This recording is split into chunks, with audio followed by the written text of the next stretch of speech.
This is Michael Popok, and welcome to the Legal AF MTN channel. You know what to do. There's an oval button. Hit it. Hit free subscribe. Help us grow and signal to the algorithmic gods you like this content. I'm curating this channel at the intersection of law and politics for you, and you can help by subscribing. I just got done. I'm so excited. I just got done with an exclusive interview with Judge J. Michael Luttig. Judge Luttig, five-timer club, with Legal AF and Midas Touch, talking to our audience as only he can, as a patriot, as a federalist, as a conservative. This guy never voted for a Democrat his entire life, except now he's already early voted down ballot all the way, all blue for Kamala Harris because he sees the threat of Donald Trump. And in this exclusive interview, this portion of it, he tells our audience, Judge Luttig looks you in the eye and says, Trump will use the Department of Justice, collapse its integrity, collapse its independence, use the FBI, and go after the enemies on Donald Trump's list. That includes voters, election workers, lawyers, the press, podcasters, you name it. He will do it. And when Judge Luttig tells you that, you got to wake up. How do you avoid it? He'll tell you that too. It has to do with November and voting. Let's roll the clip. To the New York Times article that you were quoted in. How fearful should our audience be that Donald Trump, if he ever were to get anywhere near the White House again, is going to destroy, under whether you call it the unitary president theory or just Donald Trump's a megalomaniacal person, is going to destroy the independence of the Department of Justice and the FBI, and is going to actually go after people that he has said in public that he will go after: donors, lawyers, election workers, judges, FBI people, people that have testified against him, members of the media who he wants to jail, who are enemies of the people, and all of that. It was a scary Sunday morning coffee read for me. Of course, I've been following it for a long, long time. What's your view of it? And if he's going to try it, what are the remaining guardrails around it in our system that he hasn't destabilized, that have legitimacy, that can prevent, and I'm just going to say it out loud, Trump internment camps from being set up all over America the way the Japanese Americans were interned during World War II. Japanese Americans, not Japanese, during World War II. There's every reason in the world, Michael, to believe that Donald Trump will do exactly what he has said he will do. He has done that every time that he has said something for the past 8 years.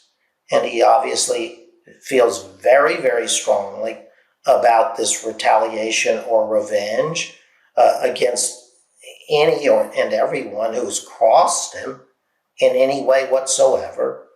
And the Supreme Court of the United States has essentially written him a blank check to do much, if not all, that he is threatened to do if he's elected president again.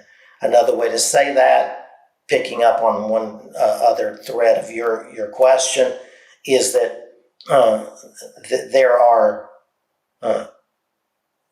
few, if any, guardrails left now for a Donald Trump second term, which is to say, and I think you've heard me say this before, I am not one who believes that that the guardrails held and have held since January 6, 2021.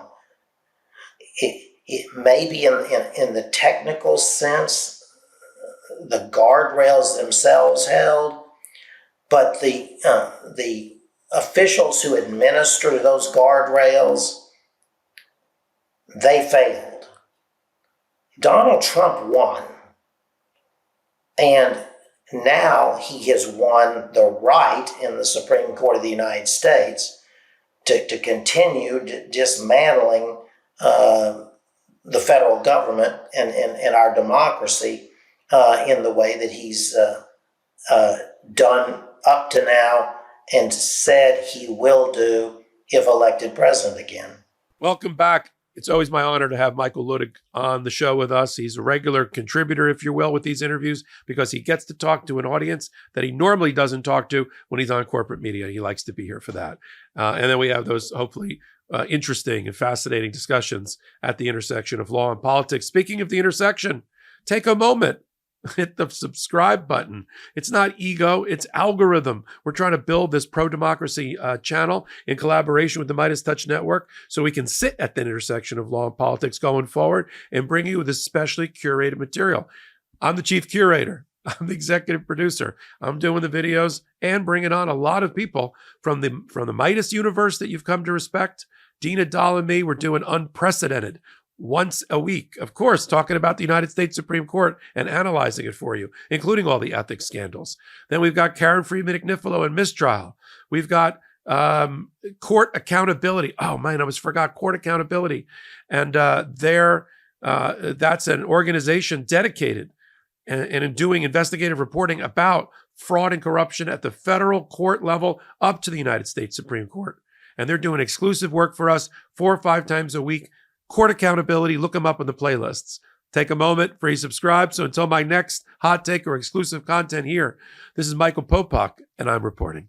In collaboration with the Midas Touch Network, we just launched the Legal AF YouTube channel. Help us build this pro-democracy channel where I'll be curating the top stories at the intersection of law and politics. Go to YouTube now and free subscribe at Legal AF MTN. That's at Legal AF MTN.